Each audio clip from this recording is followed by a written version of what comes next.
যে right form of verbs, এটা 4 নম্বর question. তো এখানে একটা রাইট ফর্ম অফ ভার্বসের একটা পুরো কোশ্চেন দেওয়া আছে। তো ইতিমধ্যে আমার ফেসবুকে এবং ইউটিউবে রাইট ফর্ম অফ ভার্বস সম্পর্কে ক্লাস দেওয়া আছে। রাইট ফর্ম অফ ভার্বসের মাত্র আমার 14টা নিয়ম দেওয়া আছে।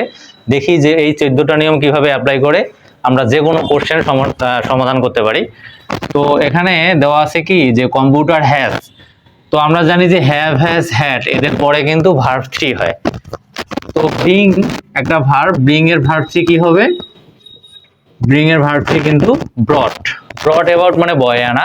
The computer has brought about a revolution in modern communication. Computer আধুনিক যোগাযোগ ব্যবস্থায় একটা বিপ্লব বয়ে এনেছে। But it was not invent overnight. Overnight মানে হচ্ছে রাতারাতি, কিন্তু এটা রাতারাতি আবিষ্কার করা হয়নি। তো এখানে ইটটা কিন্তু কম্পিউটারকে নির্দেশ করতেছে। আর কম্পিউটার কি নিজে আবিষ্কার হইতে পারে? তাহলে এটা নিজে হইতে পারে না, এটা কারো মাধ্যমে আবিষ্কৃত হয়েছিল। এই জন্য এটা প্যাসিভে আনতে হবে। তো অক্সিলারি ভার্ব অ্যাম, ইজ, আর, ওয়াজ, আর যে কোনো একটা দেওয়াই আছে, আমাদেরকে শুধু ভার্বটাকে ভার্ব 3 করে দিতে হবে। তো ইডি যোগ করলেই কিন্তু ভার্ব 3 হয়ে যাবে। তাহলে ইনভেন্টেড, কম্পিউটার রাতারাতি আবিষ্কার করা হয়নি। It take a long time, এটা একটা দীর্ঘ সময় নিয়েছিল, যেহেতু ঘটনা অতীতের, কম্পিউটার আবিষ্কার করার পূর্বে এটা একটা দীর্ঘ সময় নিয়েছিল।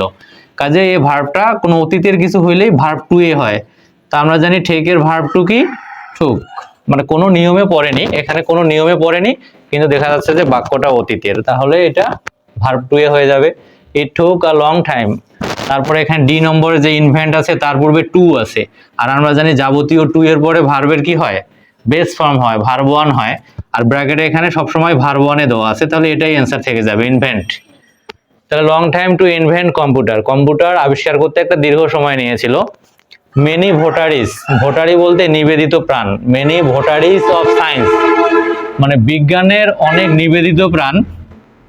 ওয়ার্ক হার্ড ফর ইয়ার্স মানে বছর ধরে বা বছরের পর বছর ধরে কঠোর পরিশ্রম করেছিল।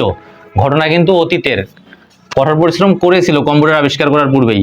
কাজে ওয়ার্কটা ভার্ব 2 এ হবে, একটা শুধু ইডি যোগ হবে, worked for years. At present বর্তমানে, অলমোস্ট এভরি ওয়ার্ক মানে প্রায় প্রতিটি কাজ। তো কোনো সাবজেক্ট যদি এভরি যুক্ত থাকে, যেমন everybody, every nation, every student, এই ধরনের এভরি দিয়ে যদি কোনো সাবজেক্ট থাকে, তাহলে ভার্বটা কিন্তু সিঙ্গুলার ভার্ব হবে। সিঙ্গুলার ভার্ব মানে কি? এস যুক্ত ভার্ব। তাহলে এখানে ডিপেন্ড যে আছে, ডিপেন্ডের সঙ্গে একটা কি যোগ হবে? শুধু এস যোগ হবে। মানে বর্তমানে প্রায় সব ধরনের কাজ নির্ভর করে কম্পিউটারের উপরে।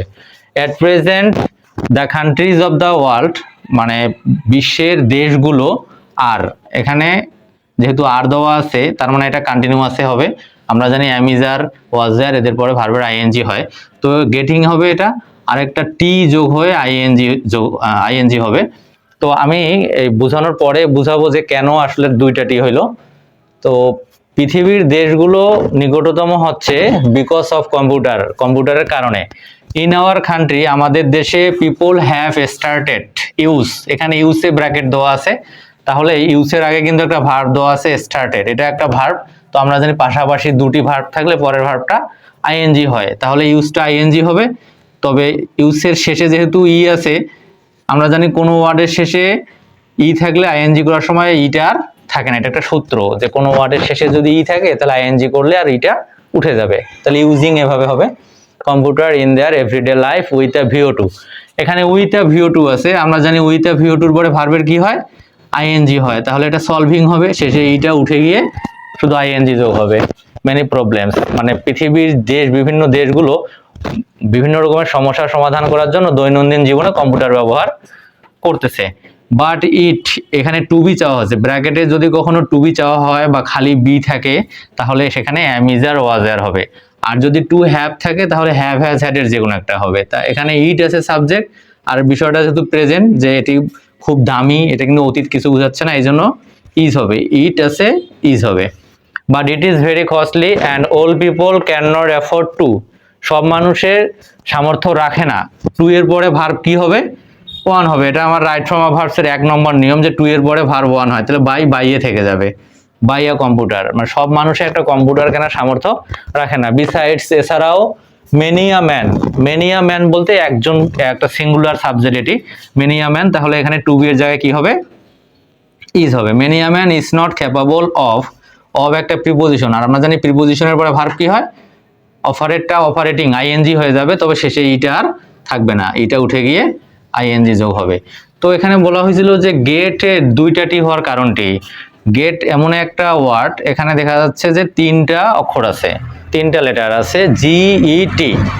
যদি কোনো এরকম তিনটা লেটারের একটা ওয়ার্ড দুই পাশে দুইটা কনসোনেন্ট থাকে, এখানে জি কনসোনেন্ট, টি কনসোনেন্ট, আর মাঝখানেরটা যদি ভাওয়েল থাকে, ই হচ্ছে ভাওয়েল, তাহলে এই ওয়ার্ডটা যদি বড় হয় তাহলে শেষের অক্ষরটা ডাবল হবে। তাহলে সূত্র হচ্ছে তিনটা অক্ষর হইতে হবে এবং তিনটা অক্ষরের দুই পাশে দুইটা কনসোনেন্ট, মাঝখানেরটা ভাওয়েল। এরকম ভাবে দেখা যাচ্ছে পুট, পুটের পি হচ্ছে কনসোনেন্ট, টি কনসোনেন্ট, মাঝখানেরটা ভাওয়েল। এই পুট যদি এখন বড় হয় তাহলে কি হবে, শেষেরটা ডাবল হয়ে যাবে। তো এরকম ভাবে দেখা যাচ্ছে ইট, ইএটি ইট, ইট কি এই সূত্রে পড়ে? ইট তো এই সূত্রে পড়ে না, কারণ ই হচ্ছে ভাওয়েল, টি কনসোনেন্ট, আবার মাঝখানে যে এ এটা ভাওয়েল, আমাদেরকে দুই পাশে দুটো কনসোনেন্ট লাগবে। তাহলে এই ইট যদি আইএনজি যোগ হয় এখন, তাহলে কিন্তু ডাবল টি হবে না, এভাবেই আইএনজি যোগ হবে। তো ঠিক আছে।